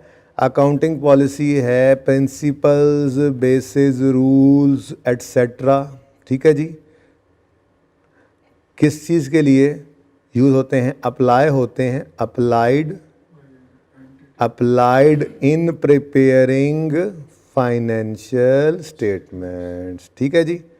तो ये सिर्फ ब्लू वाली ग्रीन वाली चीज़ याद रख लें, ठीक है। अकाउंटिंग पॉलिसी क्या है? Principles, basis, convention, rules applied in preparing, हाँ, बाय अप्लाइड। इसको ना इसको भी और शॉर्ट कर सकते हैं हम, यानी इस एंटिटी को हम उड़ा दें बीच में से। हाँ, एंटिटी नहीं, जिसने फाइनेंशियल स्टेटमेंट बनानी उसी ने अप्लाई करना है। अब ये बात ज़्यादा बेहतर होगी, ठीक है। तो हाँ भाई, क्या डेफिनेशन जी इसकी? अकाउंटिंग पॉलिसी क्या होती हैं जी? Principles, bases, conventions, rules applied in preparing financial statements, ठीक हो गया जी। एग्जाम्पल्स क्या हैं? IAS2 permits to choose between FIFO और EFCO, ठीक है जी, ओके। उसके बाद IS40 permits to choose between fair value model और कॉस्ट मॉडल। ये FIFO EFCO था IAS2 का, इतनी बात बस याद रख लेनी है। और ये फेयर वैल्यू और कॉस्ट मॉडल IAS40 का है, ठीक है जी। और capitalisation of borrowing cost, capitalisation of borrowing cost ये है IAS23 का, ठीक है जी। उसके अलावा ये तो बिल्कुल भी ना पढ़ें आप, नंबर 3 जो है, ठीक है ना। नंबर 3 जो है ये असल में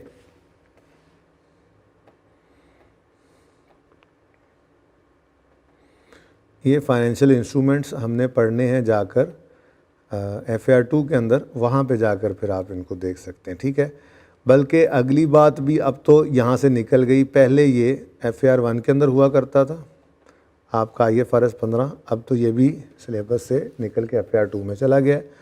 और IS38 भी आपने FAR2 में ही पढ़ना है। बहरहाल इसकी बात यही है यहाँ पे, वो ये कह रहा है कि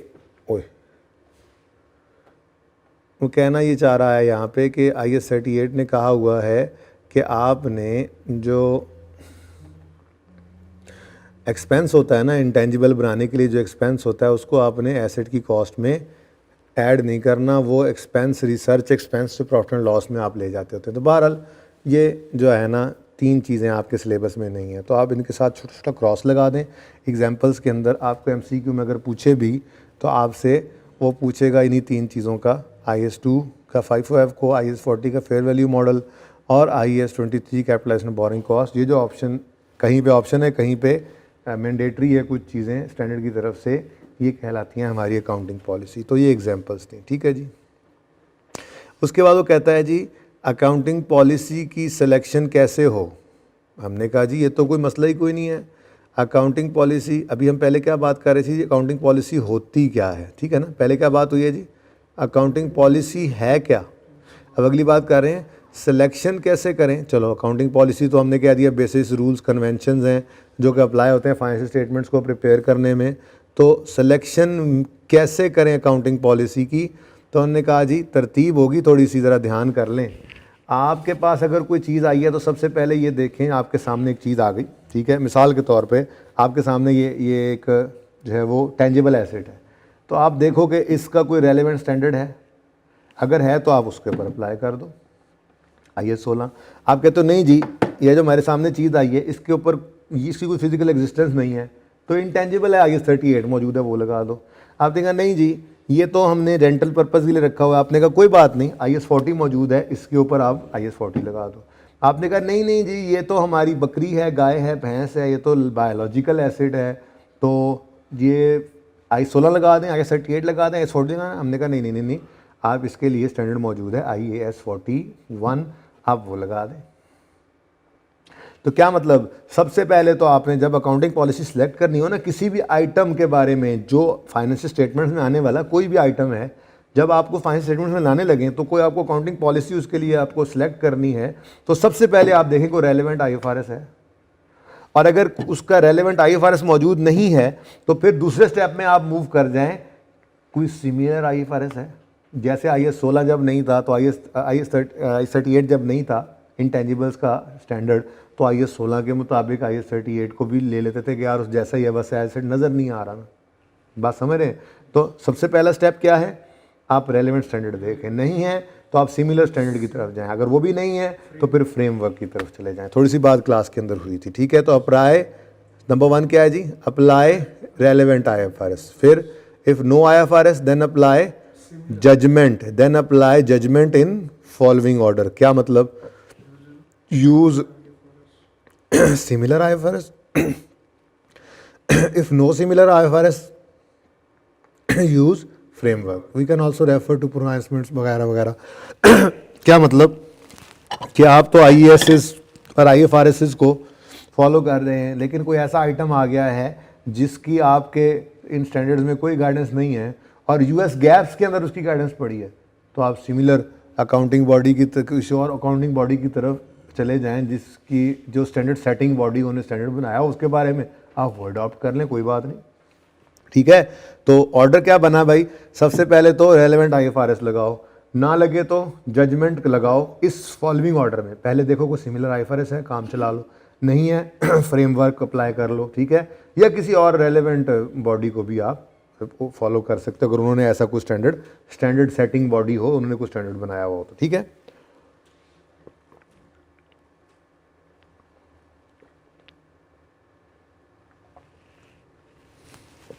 मतलब एग्जाम्पल के तौर पे क्या कहते हैं जी, इन्वेंट्रीज अगर आपके सामने आई हैं तो क्या करो, रेफर IS 2, PPE आया है तो रेफर IS 16, इन्वेस्टमेंट प्रॉपर्टी आया है तो रेफर IS 40, ठीक हो गया। ओके, कंसिस्टेंसी बहुत से ज़्यादा ज़रूरी है, कंसिस्टेंसी नहीं होगी तो आपके जो रिकॉर्ड्स हैं, आपके जो रिजल्ट्स हैं वो कंपेरेबल ही नहीं है। जैसे आप FIFO यूज़ कर रहे हैं इस साल, अगले साल आप EFCO पे चले जाएं, अगले साल फिर FIFO पे आ जाएं, तो ओवर द ईयर्स आपका अपना कंपैरिजन ही कोई नहीं रहना, ठीक है ना। तो स्टैंडर्ड ये कहते हैं कि जहाँ जहाँ भी ऑप्शन मौजूद है ना, यहाँ तो ऑप्शन नहीं है, जहाँ ऑप्शन नहीं है वहाँ तो नहीं है, बोरिंग कॉस्ट कैपिटलाइज करना है तो करना है, ठीक है ना, बोरिंग कॉस्ट कैपिटलाइज करना है तो करना है। या यहाँ पे उसने कहा चलो ये तो आपके सिलेबस में नहीं है, बहरहाल IS 38 में उसने कहा रिसर्च को एक्सपेंस आउट करना है तो करना है, वहाँ ऑप्शन नहीं है। लेकिन जैसे ऊपर ऑप्शन दिए थे उसने, FIFO लगा लो या EFCO लगा लो, या फेयर वैल्यू मॉडल यूज़ कर लो या कॉस्ट मॉडल यूज़ कर लो इन्वेस्टमेंट प्रॉपर्टी में। लेकिन ये ऑप्शन है एट इनिशियल रिकग्निशन, ठीक है, आपने इसको कौन से मॉडल को सिलेक्ट कर लिया, यानी सब्सिक्वेंट मेजरमेंट आपने एक बार सिलेक्ट कर ली, पॉलिसी बन गई आपकी, आपने ऑप्शन एक बार सिलेक्ट कर ली, अब आपकी वो पॉलिसी बन गई। अब जब पॉलिसी सेलेक्ट हो गई है, पॉलिसी आपने अडॉप्ट कर ली है, तो फिर उसको कंसिस्टेंटली अप्लाई करना है, और चेंज करने की 2 ही सूरतें बताई हुई हैं। ये मैंने पढ़ाई हुई बातें तो दोबारा ज़रा रिकैप करके आ रहा हूँ, बड़ी इंपॉर्टेंट थ्योरी है इसकी MCQs के पॉइंट ऑफ व्यू से, ठीक है, पर याद नहीं करना, समझना है, और समझ आपको आई हुई है ऑलरेडी, थ्योरी आपने सारा न्यूमेरिकल्स किए हैं आपने इसके।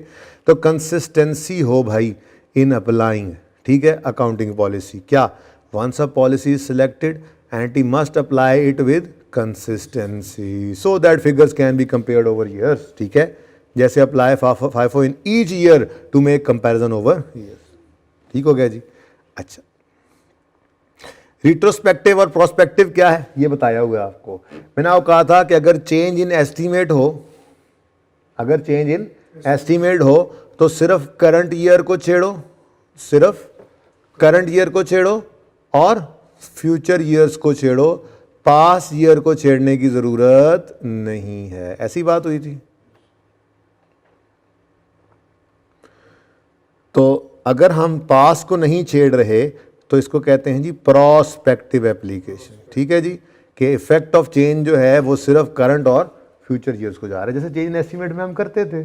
ठीक है, और अगर आपने इफेक्ट ऑफ चेंज दे दिया है पास्ट को भी, करंट को भी, फ्यूचर को भी, जैसे कि प्रायर ईयर एरर पकड़ा जाता था तो हम पिछले सालों को भी सही करके आते थे, चेंज इन पॉलिसी आ जाता था तो हम पिछले सालों को भी सही करके आते थे, तो इसको कहा जाता है रिट्रोस्पेक्टिव। ठीक है, अच्छा अब अगली बात बड़ी अहम है, आगे आनी है थ्योरी में, लेकिन मैं यहीं पे बात करता चलूँ, मेरा दिल कर रहा है। ठीक है, अगर प्रायर ईयर एरर है तो भी रिट्रोस्पेक्टिवली हम सही करते हैं, और अगर चेंज इन पॉलिसी है तो भी रिट्रोस्पेक्टिवली हम उसको जो है वो सही करते हैं। ठीक है ना। अब अगर तो कोई चेंज इन अकाउंटिंग पॉलिसी होगी ना, चेंज इन अकाउंटिंग पॉलिसी, इसके लिए ना मैं माजरत खा हूँ, क्वेश्चन बैंक नंबर 2 का आपने नोट घर पे बनाया था? वो अपने होमवर्क में हाँ बनाया था, उसका सोल्यूशन भी मौजूद है, देखा था? देखा था, सही हो गया था?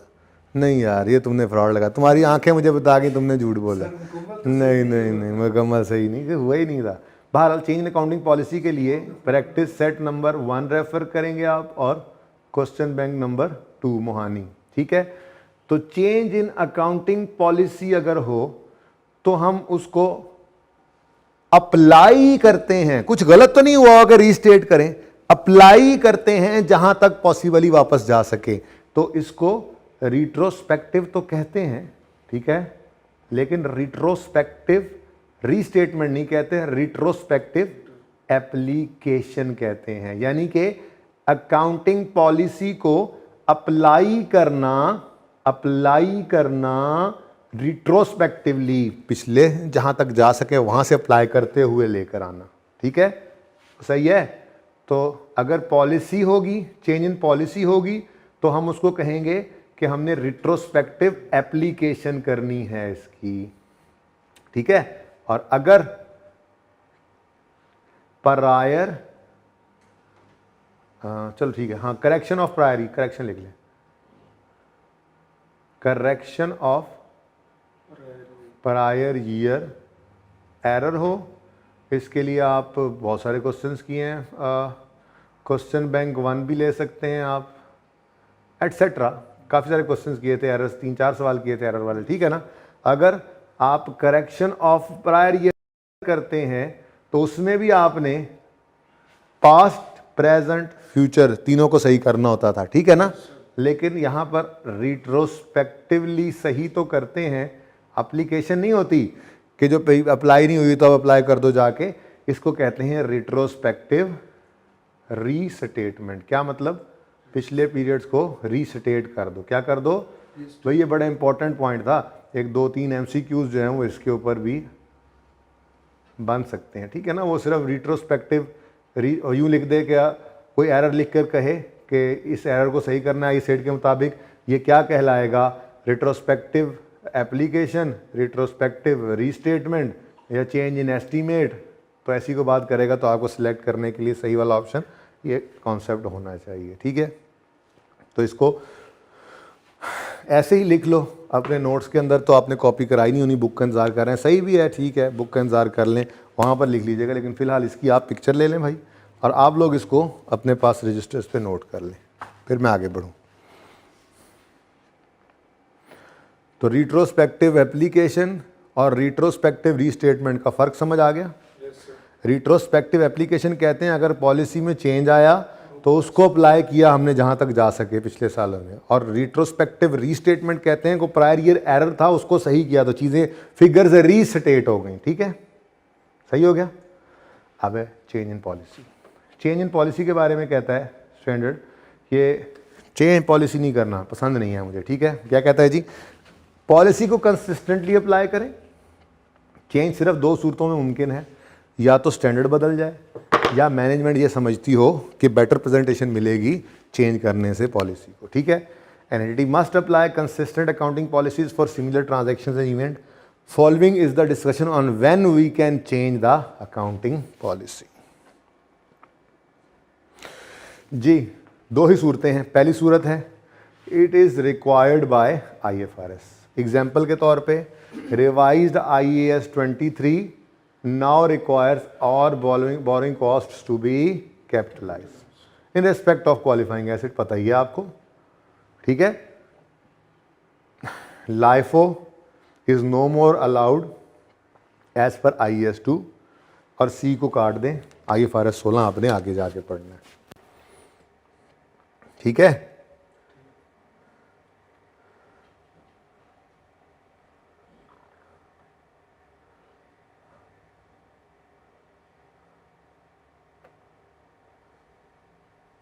ओके काट दिया इसको, बुक आया ना, तो ये रेड जो कर रहा हूं ना ये काट लेने हैं आपने, ठीक है ना। अच्छा अब मिसालें दो आ गई। एक IAS 23 पहले मैंने कहा था, प्रैक्टिस क्वेश्चन 1 कराते बताया था, IAS 23 पहले ऑप्शन देता था, लेकिन अब उसने मस्ट कर दिया है कि क्वालिफाइंग एसिड के ऊपर अगर कोई आपने बोरिंग कॉस्ट पे किया तो उसकी कॉस्ट में आपने उसको ऐड करना है, ठीक है। सही हो गया, चले। अच्छा अब कैसे करें, रिट्रोस्पेक्टिव या प्रोस्पेक्टिव? चेंज इन पॉलिसी है, रिट्रोस्पेक्टिव भी हो सकता है, प्रोस्पेक्टिव भी हो सकता है। ये बात बड़े ध्यान से सुनने वाली है, क्योंकि ये चेंज वॉलंटरी नहीं है। ये चेंज वॉलंटरी होती तो फिर कोई ऑप्शन नहीं था, फिर स्टैंडर्ड ने कहा था, डंडा दे के कहा था कि भाई रिट्रोस्पेक्टिव, जहाँ तक जा सको जाओ, ठीक है। लेकिन जब स्टैंडर्ड रिक्वायर कर लेना, चेंज इन पॉलिसी में स्टैंडर्ड बदल जाए असल में और चेंज इन पॉलिसी रिक्वायर्ड हो, तो स्टैंडर्ड की ट्रांजिशनल प्रोविजंस पढ़ के देखते हैं स्टैंडर्ड क्या कह रहा है। अगर स्टैंडर्ड कहे लाजमी करो रिट्रोस्पेक्टिव, मजबूरी है। अगर स्टैंडर्ड कहे नहीं बिल्कुल भी नहीं जाना आपने वापस और प्रोस्पेक्टिवली करो, तो फिर वापस नहीं जा सकते। और अगर स्टैंडर्ड कहे मर्जी या जो मर्जी करो, तो फिर हम भी मर्जी कर लेंगे। यानी अगर चेंज रिक्वायर्ड बाय स्टैंडर्ड हो ना, तो फिर रिट्रोस्पेक्टिव भी हो सकती है एप्लीकेशन और प्रोस्पेक्टिव भी हो सकती है, subject to transitional provisions of standard, ठीक है। लेकिन अगर वॉलंटरी हुई ना, वॉलंटरली मैनेजमेंट ने कहा कि नहीं जी हमें लगता है कि बेटर प्रेजेंटेशन होगी, ठीक है, मुझे लगता है क्लास ज़्यादा लंबी होगी, लेकिन चलो थोड़ी सी बात रहा, मज़ा आ रहा है, अच्छा जा रहा है, ठीक है। तो थोड़ा थोड़ा आज तो आप ये भी नहीं कह सकते यहाँ पे घर बैठे शोर मचाओ, हैं, मन तो नहीं कर सकते क्लास को। तो मैनेजमेंट ने कहा नहीं जी ये ज़्यादा बेहतर है कि हम इसको इस तरह से प्रेजेंट करो, FIFO से ज़्यादा बेहतर है, ऐप को ज़्यादा अच्छा समझाएगा लोगों को, ठीक है, ये मार्केट ऐसी है कि इसमें एवरेज रेट ज़्यादा बेहतर है। तो स्टैंडर्ड ने कहा ठीक है करो अप्लाई, लेकिन रिट्रोस्पेक्टिव इज़ अ मस्ट, ठीक है, क्योंकि ये तुम्हारी अपनी मर्जी है। अब पढ़ के देखो, वो कहता है जी अगर रिक्वायर्ड बाय IFRS चेंज तो कैसे करो, how, retrospective prospective, follow the transitional provision given in standard, may be prospective may be retrospective. और ठीक है, आगे कहता है if no transitional provisions are given retrospective application is required. अगर स्टैंडर्ड खामोश हो जाए तो फिर खामोशी का मतलब IAS 8 का जनरल रूल ही है कि आपने चेंज इन एस्टीमेट को रिट्रोस्पेक्टिवली करना है अप्लाई, ठीक है। अच्छा, और कब कर सकते हैं चेंज? दूसरा ऑप्शन है व्हेन प्रोवाइड रेलेवेंट और व्हेन मैनेजमेंट बिलीव्स, यहाँ पे लिखना चाहिए था, अच्छा आगे लिखा हो management decision, provide reliable and more relevant information, यानी वॉलंटरी किया आपने, वॉलंटरली किसने डिसाइड किया? मैनेजमेंट ने डिसाइड किया। तो स्टैंडर्ड ने कहा फिर तेरे जिन कड्डा, जैसे हमने क्वेश्चन बैंक 2 में किया था, FIFO से ऐपको या पता नहीं ऐपको से FIFO पे चले गए थे, चेंज इन पॉलिसी था। कॉस्ट मॉडल से फेयर वैल्यू मॉडल में चले जाओ IAS 40 में, this is change in policy. क्या करो? रिट्रोस्पेक्टिव एप्लीकेशन इज रिक्वायर्ड, ठीक है। लेकिन एक बात आपको मैंने उस दिन ही बता दी थी, IAS 16 और चीज़ है, ठीक है ना। IAS 16 में कॉस्ट मॉडल हम यूज कर रहे थे, रिवेलेशन मॉडल पे चले गए, स्टैंडर्ड कहता है ये चेंज इन पॉलिसी तो है लेकिन इसको रिट्रोस्पेक्टिवली अप्लाई नहीं करना, बल्कि ये मेरे स्कोप से बाहर है, IAS 16 से पूछो, मुझे नहीं पता, ठीक है ना, आप IAS 16 से पूछो वही बताएगा। तो उन्होंने कहा था नहीं, आप इसको, है तो चेंज इन अकाउंटिंग पॉलिसी, लेकिन इसको बस जिस साल में चेंज हुआ उसी साल और उससे अगले सालों के अंदर इसका इम्पैक्ट लो, वापस न जाना, ठीक है ना। पता नहीं क्यों कहा, हमें इससे क्या। अच्छा हाँ भाई, अब देखो ये डेफिनेशंस, एक एक डेफिनेशन, एक एक पैरा आपके सामने होगा और बड़ी आसानी से आप इसको करते चले जाएंगे, ठीक है। जैसे कहता है application of change in accounting policy to transactions, other events and conditions as if that policy had always been applied. क्या मतलब? रिट्रोस्पेक्टिव एप्लीकेशन का मतलब क्या हुआ जी? वो कहता है जी इसको रिट्रोस्पेक्टिव एप्लीकेशन यानी कि चेंज इन पॉलिसी है, जहां तक जा सको जाओ, ये वो बात हो रही है, ठीक है ना। स्टूडेंट क्या कह रहा है कि application of change in policy ऐसे करो as if it had always been applied, यानी जहां तक मुमकिन हो वापस जाओ, जा सकोगे, जैसे हमेशा से यही अप्लाइड रही है, ठीक है।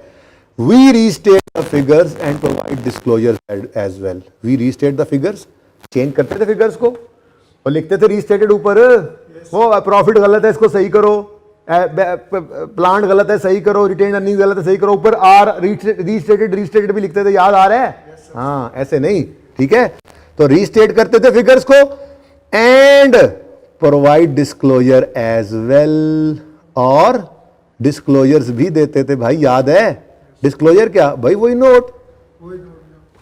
नोट जो आपने नोट बनाना सीखा है, ठीक है, जो नोट आप अहबाब ने बनाना सीखा है, वो दोनों काम। तो इसका मतलब हमने रीस्टेट भी करना है फिगर्स को, और ठीक है, रीस्टेट भी करना है यानी गलती को सही भी करना है, और डिस्क्लोजर भी देना है यानी नोट भी बनाना है, और ये दोनों काम हमने किए तो हैं, ठीक है। अच्छा, अब आगे वो कहता है स्टैंडर्ड ने कहा जहां तक मुमकिन हो सके, क्या मतलब? ऐसे ले जाओ वापस इसको कि जैसे ये हमेशा से एप्लीकेबल थी।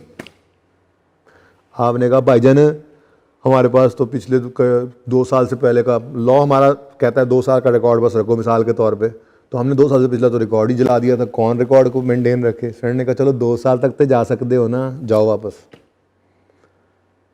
क्या मतलब? अगर इम्प्रैक्टिकेबिलिटी आ जाए रिट्रोस्पेक्टिव एप्लीकेशन में, तो जहां तक हो सके वापस जाओ, जहां पे ना जा सको फिर हाथ खड़े हो जाए, बस वहां से समझो कि अब आप माजूर हो, जहां माजूरी आ जाए वहां पे माफी है। माजूरी पे तो अल्लाह ने बहुत सारी माफियां दी हुई हैं माजूरों को, तो ठीक है।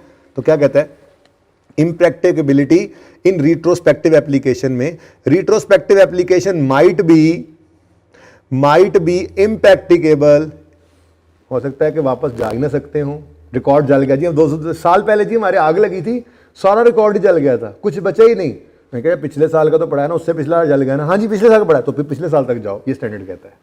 यानी जहां तक इम्प्रैक्टिकेबिलिटी आ गई कोई मसला नहीं, जहां तक जा सको जाओ, ठीक है। क्या कहता है जी? Retrospective application might be impracticable, in this case a company must applied from earliest period possible, this may be current period. कहता है जी पिछले साल नहीं, ये ऐसे साल, पिछले साल के आखिरी दिन आग लगी थी, पिछले साल का डाटा है ही कोई नहीं। सर का चल ठीक है यार, फिर यही साल ही, ठीक है, आज से अप्लाई कर दो, अब और क्या हो सकता है, जा तो तुम दे नहीं वापस, ठीक है। तो अगर आ जाए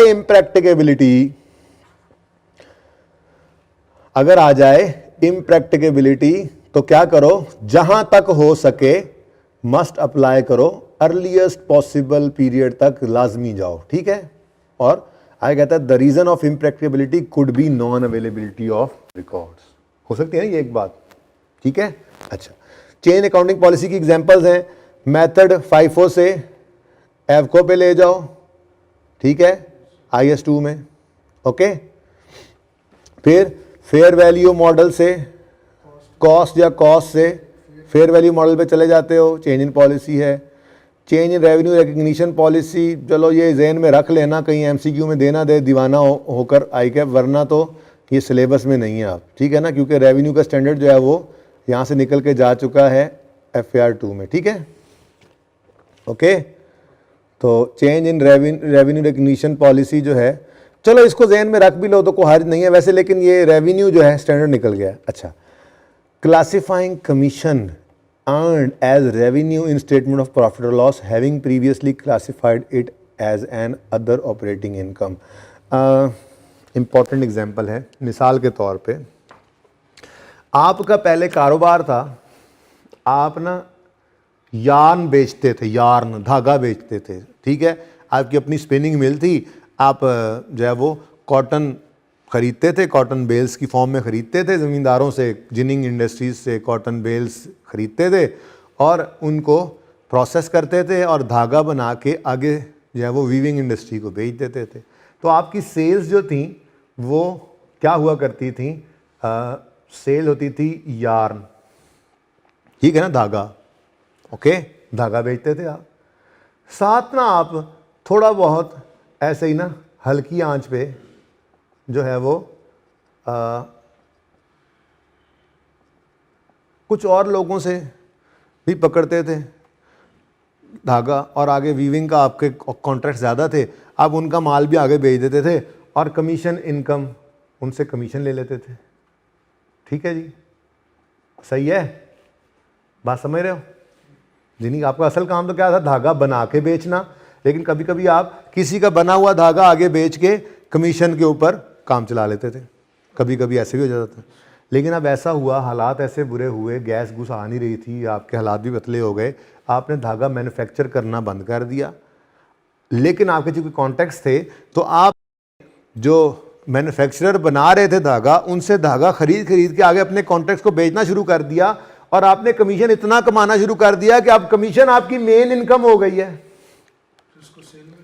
ठीक है, अब आपका रेवेन्यू कमीशन होगा, अब आपका रेवेन्यू यार्न नहीं रहेगा। तो वो कह रहा है कि ये भी क्या है, ये भी क्या है, चेंज इन अकाउंटिंग पॉलिसी है। ठीक है, ये भी क्या है, चेंज इन अकाउंटिंग पॉलिसी है। क्लासिफाइंग कमीशन अर्नड, आप पढ़ो जरा, classifying commission earned as revenue in statement of profit और loss, having previously classified it as other operating income, any other income. ठीक हो गया, सही है, चलो। उसके बाद है entity has reclassified development cost from other operating expenses to cost of sale. अच्छा, डेवलपमेंट कॉस्ट भी जो है ना, ये अब IAS 38 का कॉन्सेप्ट है, इसको भी क्रॉस कर दें। अच्छा, ये बहुत ज़बरदस्त है, ये बहुत ज़बरदस्त पॉइंट है। ये मैंने आपको बताया था कि revaluation model non current assets पे आप कॉस्ट मॉडल पे थे, लेकिन आपने रीवैल्यूएशन पे स्विच किया, तो this is a change in accounting policy. Examples में पढ़ा हुआ है, MCQ में आएगा, टिक करवाएगा आपसे। ये चेंज इन अकाउंटिंग पॉलिसी है, लेकिन it is not treated as per IAS 8। है तो चेंज इन अकाउंटिंग पॉलिसी, तभी तो आप देखो ना, हम जब भी रिविजन करते थे, हम सिर्फ उसी साल के अंदर चेंजेस करके सब कुछ सही कर लेते थे, पिछले सालों में तो कोई वापस नहीं जाते थे। क्या ख्याल है, समझ गए ना? तो वो कहते हैं adoption of revaluation model for non current asset previously held at cost, IAS 16 के अंदर, it is a change in policy, but it is not treated as accounted for as per IAS 8. It means no retrospective application is required and no disclosure of change in policy is also required. ऐसे ही करते आए, वरना आज तक तो हम पता नहीं यही कर रहे होते, फिर जितने साल वापस जाते हो। खुद सोचो ना, रीवैल्यूएशन के 25 साल पुराना एसेट था, 25 साल बाद रीवैल्यू हो गया, चलो 25 साल पीछे वापस चलो, मुसीबत पड़ जानी थी। ठीक है ना, तो कोई ज़रूरत नहीं है। फ्रेंड ने कहा ये है चेंज इन पॉलिसी, माना, लेकिन हम इसे कुछ नहीं कहते, IAS 16 जैसे कहता है वैसे कर लो। ठीक है, IAS 16 कहता है इसको रिट्रोस्पेक्टिवली अप्लाई मत करो, प्रोस्पेक्टिव एप्लीकेशन करो। ठीक है, अच्छा जी, disclosure of change in accounting policy क्या मतलब? भाई नोट में क्या कुछ आए, ये ज़रा आप घर से पढ़ना है आपने। ठीक है, कि इसमें जो चीज़ें हैं वो क्या हमने पढ़ी हुई हैं, टिक कर लेना इसको जब बुक आए तो। ठीक है, और these are not change in accounting policy. इसके अंदर वो कहता है जी, आपने स्विच कर लिया, आप पहले प्लांट खरीदा करते थे, ठीक है, और ख़रीद के लगाते थे, फिर आपने सोचा यार इतने सारे पैसे अपने लगा देते हैं, छोड़ो, लीज़ पे करा, प्लांट को लीज़ कराते हैं, लीज़ करा के उसको जो है वो हम यूज़ किए जाएंगे, लीज़ के रेंटल्स दिए जाएंगे। तो स्टैंडर्ड कहता है ये आपने प्रीवियसली जो प्लांट परचेज करने की पॉलिसी थी अपनी, इसको चेंज करके प्लांट को आपने लीज पे देने। मुझे पता है क्लास लंबी हो गई है, थोड़ी सी हिम्मत कर लो, कुछ नहीं है, मुफ्त के नंबर हैं, ये आसान आसान बातें हैं, बस 2-3 मिनट और दे दो। ठीक है, तो लीज पे लेना शुरू कर दिया प्लांट को आपने। पहले जो आप मैन्युफैक्चरिंग प्लांट को आप खरीद के यूज़ करते थे, अब आप लीज पे लेके यूज़ कर रहे हो, तो ये चेंज इन पॉलिसी नहीं है, ये चेंज इन अकाउंटिंग पॉलिसी नहीं है, ये चेंज इन बिजनेस पॉलिसी तो है, अकाउंटिंग पॉलिसी नहीं है। ठीक है, तो सही है। फिर चेंजिंग द, अच्छा ये तो बिल्कुल ही उड़ा दो, कंसोलिडेशन FAR 2 के अंदर है, ये आपने फ़िलहाल नहीं पढ़ना। ये इसलिए रेड कर रहा हूँ चीज़ें कि इनको FAR 2 के बुक से उठाकर इधर रखा गया था, लेकिन चूंकि मैंने इसको भी चेक नहीं किया कि IK अपने इनमें से कौन कौन सा रखा हुआ, इसलिए सारा रख दिया। पर बता रहा हूँ आपको, FAR 2 में जो चीज़ें एप्लीकेबल हैं वो यहाँ पर नहीं देखना हमने। ठीक है, आई कहता है जी application of new accounting policy for transaction event which did not occur previously is not a change in policy, it is simply an application of suitable policy. For example, company has obtained a loan for the first time for qualifying asset, then policy to apply. बड़ी सादा सी बात है भाई, वो कह रहा है जी आज से पहले आपने कभी लोन लिया ही नहीं था जिस पे इंटरेस्ट आता और उसको आप क्वालिफाइंग एसेट की कॉस्ट में ऐड करते। अब पहली बार आपने लोन लिया, प्रोजेक्ट में इस्तेमाल किया, बोरिंग कॉस्ट को कैपिटलाइज करने के लिए आज 23 कह रहा है।